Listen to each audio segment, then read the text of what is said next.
हाँ जी, good morning students. Next topic है हमारे पास यूवी स्पेक्ट्रोस्कोपी का, UV spectra of conjugated enes and enones. So conjugated enes में क्या होता है बेटा हमारे पास? ईन्स का मतलब क्या है? मतलब जिसमें डबल बॉन्ड हो, और कॉन्जुगेटेड जो कॉन्जुगेशन में हो।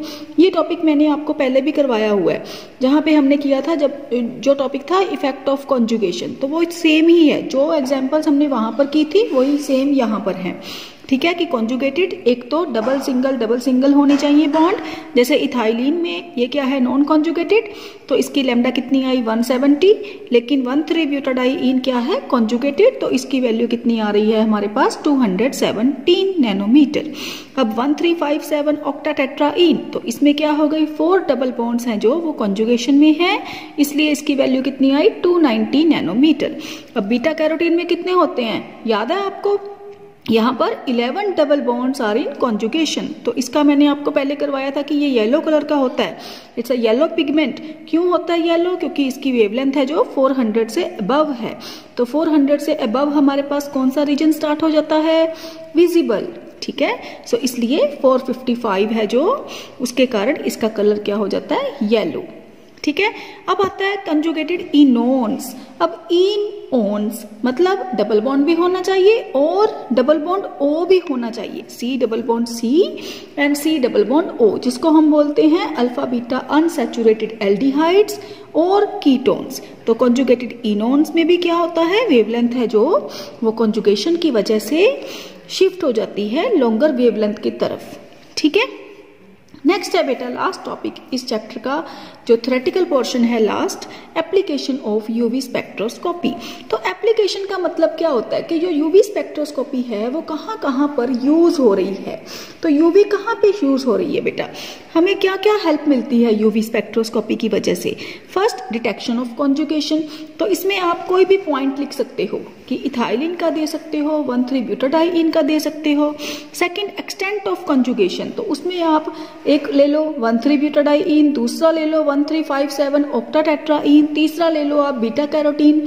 तो ऐसे एग्जांपल्स लेके आप एक्सटेंट ऑफ कॉन्जुगेशन बताओगे। एक्सटेंट ऑफ कॉन्जुगेशन का मतलब कि किसी में एक डबल बॉन्ड के कारण कॉन्जुगेशन है, किसी में 4 डबल बॉन्ड्स के कारण। ठीक है, थर्ड है determination of configuration of geometrical isomers.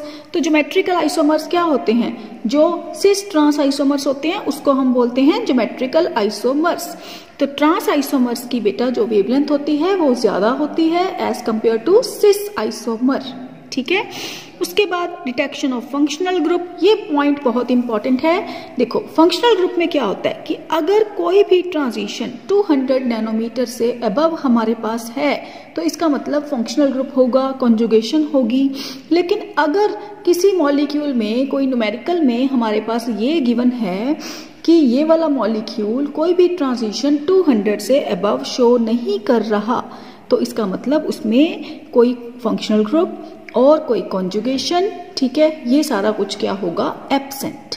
Clear? So absence of any absorption above 200 nanometer show the absence of conjugation, carbonyl group as well as benzene ring. Fifth point है हमारे पास application का, determination of strength of hydrogen bonding. ये भी हमने किया है कि जब हाइड्रोजन बॉन्डिंग किसी में होगी, किस में होती है, अल्कोहल में होती है, एमाइंस में होती है, एसिड्स में होती है, तो उसके कारण क्या होता है, जो वेवलेंथ है वो लो हो जाती है।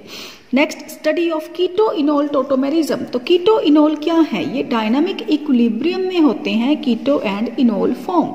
तो इसमें क्या होता है बेटा, जो कीटो ग्रुप है उसकी अलग पीक होंगी और जो इनोल पीक है, जो इनोल फॉर्म है उसकी अलग पीक्स होंगी।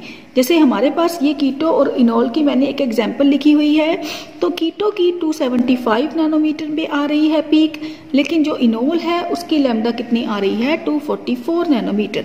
जो कीटो होती है उसकी इंटेंसिटी लो होती है, लेकिन जो इनोल फॉर्म है उसकी इंटेंसिटी क्या हो जाती है, हाई।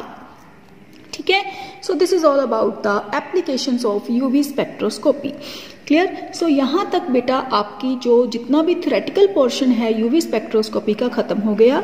इसके बाद हमने करना है इसके न्यूमेरिकल्स। तो न्यूमेरिकल्स बहुत ही इजी हैं, इसके वुडवर्ड फिशर रूल के न्यूमेरिकल्स हैं, वो मैं नेक्स्ट वीडियो में आपको करवाऊंगी। सो जो थ्योरी की वीडियोस है वो बेटा फिनिश कर लो वहां तक, ठीक है। और अगर किसी को भी कोई प्रॉब्लम है तो पूछ लो, okay. So thank you so much बेटा।